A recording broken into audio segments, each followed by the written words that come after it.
अस्सलाम वालेकुम स्टूडेंट्स, ये हमारा जो नेक्स्ट लेक्चर है वही जो हमने लास्ट लेक्चर में किया था पावर रूल यानी एक्सपोनेंट्स का जो पावर रूल्स हैं उन्हीं को यूज़ करके हमने इसमें सॉल्व करना है। अब इसमें मैंने दो क्वेश्चन सॉल्व किए हुए हैं सामने बोर्ड के ऊपर। पहला क्वेश्चन है 8 एक्सपोनेंट 2 है क्रॉस 3 एक्सपोनेंट 2 है और डिवाइड 24 और एक्सपोनेंट 2 लिखा हुआ है। इसको सिंप्लीफाई करना है। सिंप्लीफाई का मतलब होता है सॉल्व करके हम लोगों ने इसको हल करके लिखना है। अब 8 एक्सपोनेंट 2 है इसका और क्रॉस 3 एक्सपोनेंट, दो नंबर्स मल्टीप्लाई हो रहे हैं, दोनों का एक्सपोनेंट सेम है।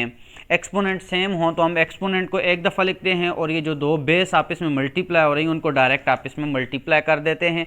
8 क्रॉस 3 आंसर 24 बन जाएगा, 24 पावर 2 और 24 पावर 2 और डिवाइड है ये आपस में, तो 24 पावर 2 डिवाइड 24 पावर 2। अब फिर दोनों की बेस भी एक जैसी, एक्सपोनेंट भी एक जैसा, तो हमने एक्सपोनेंट एक जैसा है उसको एक दफ़ा लिखेंगे, बेस आपस में डिवाइड हो जाएगी, 24 डिवाइड 24 और 24 से डिवाइड होकर इसका आंसर 1 बन जाएगा और इसका आंसर आएगा। देखें इसको 24 डिवाइड 24 आप इसमें कैंसिल करेंगे, 1 टाइम कैंसिल होगा और 1 की पावर 2, 1 की जो भी पावर हो उसका आंसर 1 ही रहता है।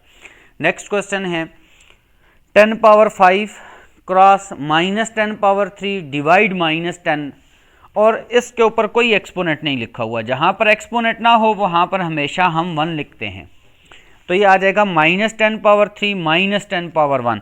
अब दोनों बेस एक जैसी, -10 और -10 और दोनों के एक्सपोनेंट अलग अलग हैं। जब बेस एक जैसी हो एक्सपोनेंट अलग अलग हो। और दूसरा ये है कि ये क्वोशंट रूल यहाँ पर यूज़ होगा, यानी ये डिवाइड हो रहे हैं।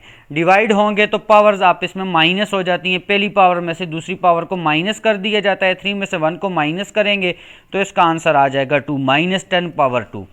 अब लास्ट लेक्चर में जो आप लोगों को बताया था कि अगर एक्सपोनेंट में इवन नंबर आ गया और बेस के साथ माइनस की अलामत हुई तो वो माइनस ख़त्म हो जाएगा। माइनस ख़त्म होगा तो ये बन जाएगा 10 पावर 2 और यहाँ पर लिखा हुआ है 10 पावर 3 क्रॉस 10 पावर 2, दोनों की बेस सेम। जब बेस सेम हो तो पावर्स ऐड हो जाती हैं मल्टीप्लिकेशन के वक्त और 3 + 2 आपस में ऐड होकर 10 पावर 5 इसका आंसर आ जाएगा।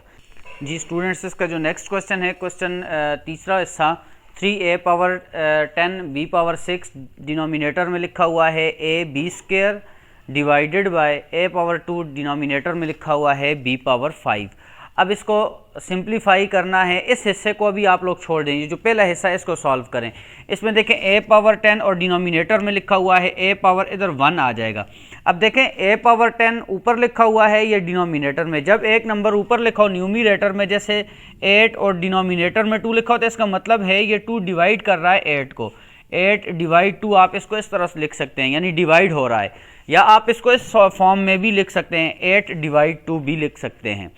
तो इसका मतलब ये है कि a पावर 10 और a पावर 1 डिवाइड कर रहे हैं। अब दोनों की बेस सेम है, जब बेस सेम हो तो एक्सपोनेंट माइनस हो जाते हैं। आप इसको अगर सिंप्लीफाई करने के लिए इस तरह लिखें a power 10 divide a power 1, तो अब दोनों की बेस सेम है, डिवीजन के वक्त एक्सपोनेंट माइनस हो जाते हैं, 10 - 1 आ जाएगा। तो इस तरह से इसको लिखेंगे हम 3a पावर 10 - 1। इसी तरह b पावर 6 और b पावर 2 भी डिवाइड हो रहे हैं तो इसको एक्सपोनेंट माइनस होंगे तो 6 - 2 बन जाएगा। अब 10 - 1 का आंसर 9 और b पावर 6 - 2 का आंसर 4। अब डिवाइड के बाद एक फ्रैक्शन लिखी हुई है और ये रूल है कि अगर आपने फ्रैक्शन को उलट करना हो तो ये डिवीजन तब्दील हो जाती है किस में, मल्टीप्लिकेशन में। डिवीजन को मल्टीप्लाई लिखेंगे, मल्टीप्लिकेशन की फॉर्म में लिखेंगे और इस फ्रैक्शन को उलट कर देंगे तो ये बन जाएगा b पावर 5 और डिनोमिनेटर में आ जाएगा a पावर 2। अब इनको इकट्ठा करके लिखेंगे तो 3a power 9 b power 4 b power 5 और डिनोमिनेटर में a पावर 2। अब फिर देखें ये वाले दो एक्सपोनेंट्स आपस में डिवाइड हो रहे हैं, दो नंबर्स डिवाइड हो रहे हैं, दोनों की बेस सेम है तो एक्सपोनेंट माइनस हो जाएंगे, 9 में से 2 माइनस करेंगे। और इसी तरह ये दो नंबर आपस में मल्टीप्लाई हो रहे हैं क्योंकि इनके दरमियान मल्टीप्लिकेशन है ये वाली, और दोनों की बेस सेम है। जब बेस सेम हो तो मल्टीप्लिकेशन के वक्त एक्सपोनेंट प्लस होते हैं और जब डिवाइड हो रहे हो तो तब एक्सपोनेंट माइनस होते हैं। 9 में से 2 माइनस होगा और 4 के साथ 5 प्लस होगा। माइनस होने की वजह यह है कि ये दोनों डिवाइड हैं और ये दोनों आपस में मल्टीप्लाई हो रहे हैं, तो इसका आंसर बन जाएगा 3a पावर 7 b पावर 9। इसका जो नेक्स्ट क्वेश्चन है वो लिखा हुआ है 28 power 3 whole power 5 divided by 28 power 19। अब इसमें भी देखें ये वाला इसको अगर हम सॉल्व करें तो एक्सपोनेंट के ऊपर एक्सपोनेंट आ गया। लास्ट लेक्चर में मैंने आप लोगों को बताया था कि जब एक्सपोनेंट के ऊपर एक्सपोनेंट आ जाए तो वो आपस में मल्टीप्लाई हो जाते हैं। 5 और 3 मल्टीप्लाई होंगे तो आंसर बनेगा 15 और डिवाइडेड बाय 28 पावर 19। अब ये भी 28 ये भी 28, दोनों बेस एक जैसी हों, डिवीजन के वक्त एक्सपोनेंट माइनस होते हैं तो 15 माइनस 19 और 15 माइनस 19 का आंसर -4, क्योंकि माइनस वाला नंबर बड़ा है, -4 आएगा। और माइनस को अगर आपने ख़त्म करना है तो इसको डिनोमिनेटर में हम लिखेंगे 1 और इसको उलट कर देंगे तो ये 1 ऊपर आ जाएगा और 28 पावर 4 नीचे आकर इसका जो साइन है वो चेंज होकर प्लस हो जाएगा।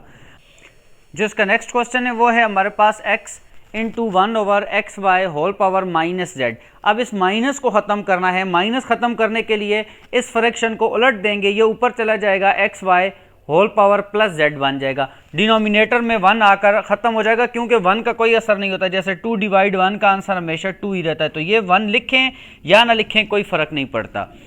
तो x power x y whole power z आ जाएगा। अब x और y आप इसमें मल्टीप्लाई हो रहे हैं तो दोनों के ऊपर एक्सपोनेंट अलग अलग हो जाएगा, x पावर z अलग हो जाएगा, y पावर z अलग हो जाएगा, दोनों मल्टीप्लाई हैं तो दरमियान में मल्टीप्लाई। अब ये x और x पावर z, इस x का एक्सपोनेंट 1 और इस x का एक्सपोनेंट z, दोनों बेस एक जैसी, तो एक्सपोनेंट प्लस हो जाएंगे तो z प्लस 1 और साथ y पावर z इसका आंसर आ जाएगा। नेक्स्ट क्वेश्चन में 9x power -6 y power 4 divided by y power 2। अब ये दो बेस एक जैसी और आपस में डिवाइड हैं, डिवाइड होंगे, एक्सपोनेंट माइनस हो जाएंगे, 4 में से 2 माइनस हो जाएगा तो ये बन जाएगा 9x पावर -6 y पावर 4 - 2 और 4 - 2 का आंसर बनेगा 4 - 2 y पावर 2।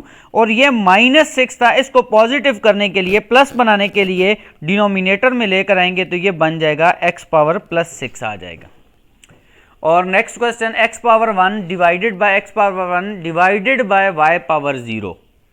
x पावर 1 दोनों की बेस एक जैसी तो एक्सपोनेंट आपस में माइनस होंगे 1 - 1 और एक्सपोनेंट माइनस होंगे 1 - 1 का आंसर 0, यानी x power 0 divide y power 0।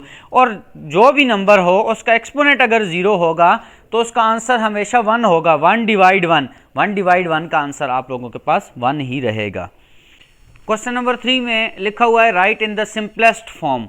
इसके 5 हिस्से हैं, इनको सिंपलेस्ट फॉर्म यानी मुख्तसर तरीन शक्ल में इनको हमने लिखना है। पहला इसका हिस्सा है 4 पावर 3 और होल पावर 5, यानी एक्सपोनेंट के ऊपर एक्सपोनेंट आ गया तो जब भी एक्सपोनेंट के ऊपर एक्सपोनेंट आएगा तो एक्सपोनेंट से मल्टीप्लाई हो जाएगा, 3 और 5 मल्टीप्लाई होकर 4 पावर 15 आ जाएगा। इसका नेक्स्ट हिस्सा 1/9 पावर 3 और होल पावर 2, फिर एक्सपोनेंट के ऊपर एक्सपोनेंट, जब एक्सपोनेंट से मल्टीप्लाई होगा तो इसका आंसर आ जाएगा 1/9 होल पावर 3 और 2 मल्टीप्लाई होकर 6। नेक्स्ट में इसमें -2 पावर 3 पावर 3, अब 3 और 3 मल्टीप्लाई होकर ये बनेगा -2 पावर 6। अब ये मज़ीद भी सॉल्व हो सकता है, कैसे कि इसका एक्सपोनेंट एक इवन नंबर बन गया।